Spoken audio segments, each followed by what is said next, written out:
하나님 말씀 스가랴 9장 1절에서 8절까지입니다. 구약성경 제가 가진 성경은 1320페이지입니다. 1320페이지. 우리 합독은 스가랴 9장 2절에서 4절, 7절에서 8절까지 나누어 읽습니다. 9장 2절입니다. 그 접경한 하맛에도 임하겠고 두로와 시돈에도 임하리니 그들이 매우 지혜로움이니라. 두로는 자기를 위하여 요새를 건축하며 은을 티끌같이 금을 거리에 진흙같이 쌓았도다. 주께서 그를 정복하시며 그의 권세를 바다에 쳐 넣으시리니 그가 불에 삼켜질지라. 7절입니다. 그의 입에서 그의 피를 그의 이 사이에서 그 가정한 것을 제거하리니 그들도 남아서 우리 하나님께로 돌아와서 유다의 한 지도자 같이 되겠고 에그로는 여부서 사람같이 되리라. 내가 내 집을 둘러 진을 쳐서 적군을 막아 거기 왕래하지 못하게 할 것이라. 포악한 자가 다시는 그 지경으로 지나가지 못하리니 이는 내가 눈으로 친히 봄이니라. 아멘. 오늘 이 본문의 제목은 안전한 곳에 거하는 지혜. 안전한 곳에 거하는 지혜. 오늘 이 본문은 아람, 베니게, 즉 페니기아 그리고 블레셋 등 이스라엘 주변국들에 대한 하나님의 심판이 경고되지만 이스라엘은 그 가운데서도 안전하게 보호하여 주신다라는 그런 말씀입니다. 본문 전체를 간단하게 살펴보면 하나님께서는 진정으로 해방하시는 분이심을 말씀합니다. 그리고 바벨론 포로기를 거친 후 이스라엘 백성들의 삶이 나아질 것처럼 보였지만 그러나 주변국들의 잦은 침입으로 이스라엘은 여전히 고통에 시달리고 있었습니다. 하지만 하나님께서는 말씀으로 이방 나라에 대하여 철저한 심판을 예고하셨습니다. 그리고 이스라엘 민족과 백성들에게는 진정한 해방을 소망하게 하셨습니다. 여러분, 그리스도인은 구원의 은총을 받았음에도 세상에서 여전히 십자가를 지는 그런 사람들입니다. 그 이유는 십자가 속에는 진정한 해방이 있음을 알고 있기 때문입니다.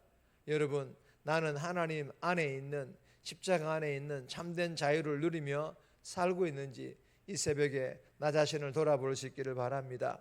오늘 이 본문을 통하여 하나님께서 우리에게 주는 첫 번째 교훈입니다. 남은 자를 찾습니다. 남은 자를 찾으시는 하나님이심을 우리들에게 교훈합니다. 5절에서 7절까지인데 7절 말씀 보시면 그의 입에서 그의 피를 그의 이 사이에서 그 가정한 것을 제거하리니 그들도 남아서 우리 하나님께로 돌아와서 유다의 한 지도자 같이 되겠고 에그로는 여부서 사람같이 되리라. 여러분, 이 본문에서 그들도 남아서 우리 하나님께로 돌아와서, 여러분 이 말씀에서 남은 자는 이스라엘 백성들이 아닙니다. 남은 자는 이방 나라 블레셋에 속한 아스글론, 에그론, 가사, 아스돗 사람을 말합니다. 여러분, 이 이방 사람들이 아스글론, 에그론, 가사, 아스돗이 이 두로와 시돈처럼 번영할 것을 소망하며 각종 우상들을 만들어 섬겼습니다. 그러자 그의 입에서 그의 피를 그의 이 사이에서 그 가정한 것을 제거하리니 무슨 말씀입니까? 하나님께서 이들의 행위들에 대하여 가정스럽게 여겨 블레셋을 제거, 즉 폐허로 만들겠다고 하시면서도 그들도 남아서 우리 하나님께로 돌아와서 유다의 한 지도자가 되게 하겠고, 여러분 이 말씀은 이방인들 중에 남은 자들이 있을 텐데 이들이 유다 백성의 한 일원이 될 것이라는 그런 말씀입니다.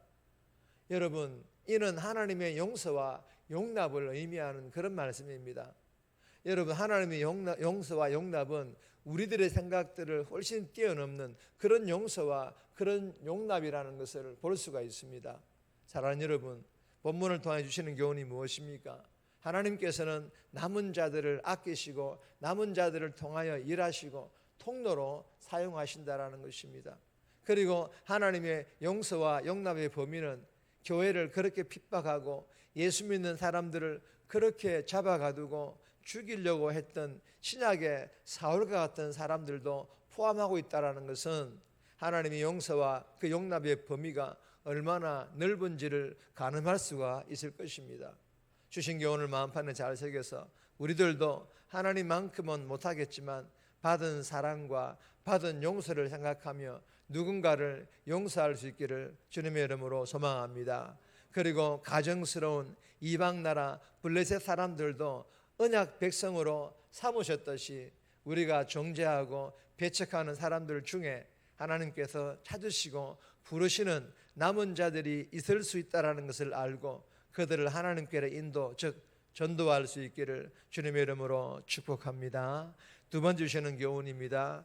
지혜와 탐욕은 짝할 수 없다. 지혜와 탐욕은 함께 할 수 없다라는 그런 교훈입니다. 2절에서 4절까지인데 2절 말씀 보시면 그 접경한 하마데도 임하겠고 두로와 시돈에도 임하리니 그들이 매우 지혜로움이니라. 여러분, 그들이 매우 지혜로움이니라.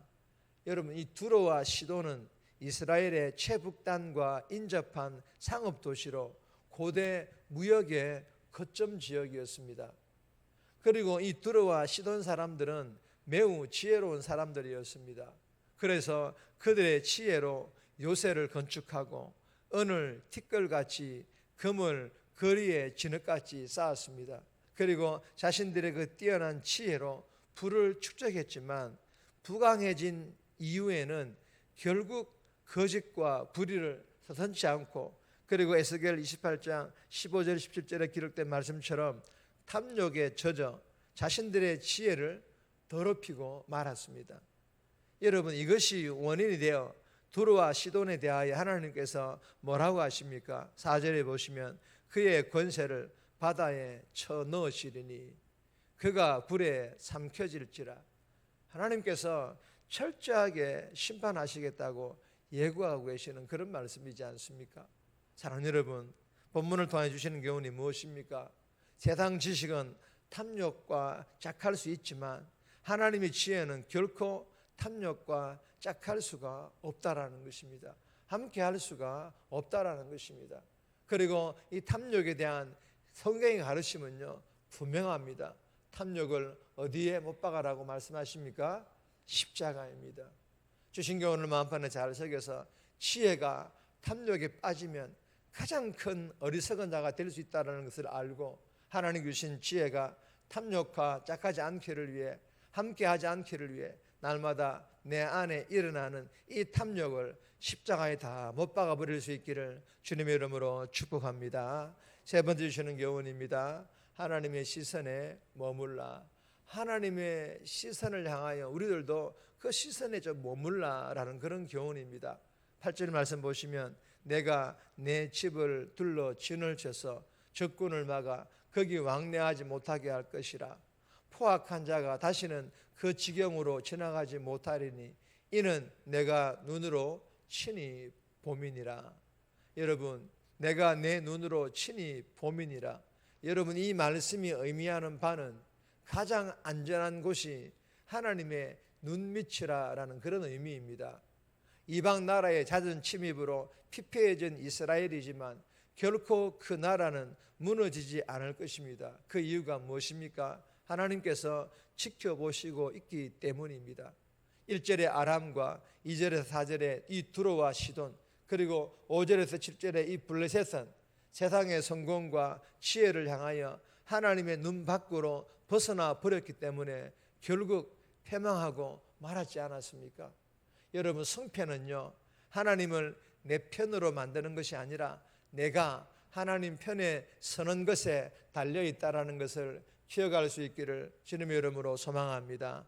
주신 교훈을 마음판에 잘 새겨서 내가 늘 하나님 편에 서 있기를 위해 영적 몸부림칠 수 있게 하시고 하나님의 시선에서 벗어나지 않기를 위해서도 날마다 영적 몸부림치는 그런 복된 삶을 살아서 정말 주님을 영화롭게 하며 주님과 함께하는 그런 복된 삶 살아갈 수 있기를 주님의 이름으로 소망합니다. 정리합니다. 우리들도 서로 용서하고 믿지 않는 가족, 때로는 미워하는 사람들 중에도 하나님께서 찾으시는 부르시는 남은 자들이 있음을 알고 그들을 전도하게 하여 주시옵소서. 하나님께서 주신 지혜가 탐욕과 짝하지 않기를 위해 날마다 내 안에 일어나는 탐욕을 십자가에 못 박아버리고 하나님 편에 서기 위해 하나님의 시선에서 벗어나지 않기 위해 영적 몸부림치게 해달라고 이 새벽에 기도하며 오늘 하루 살아갈 수 있기를 주님의 이름으로 부탁드립니다.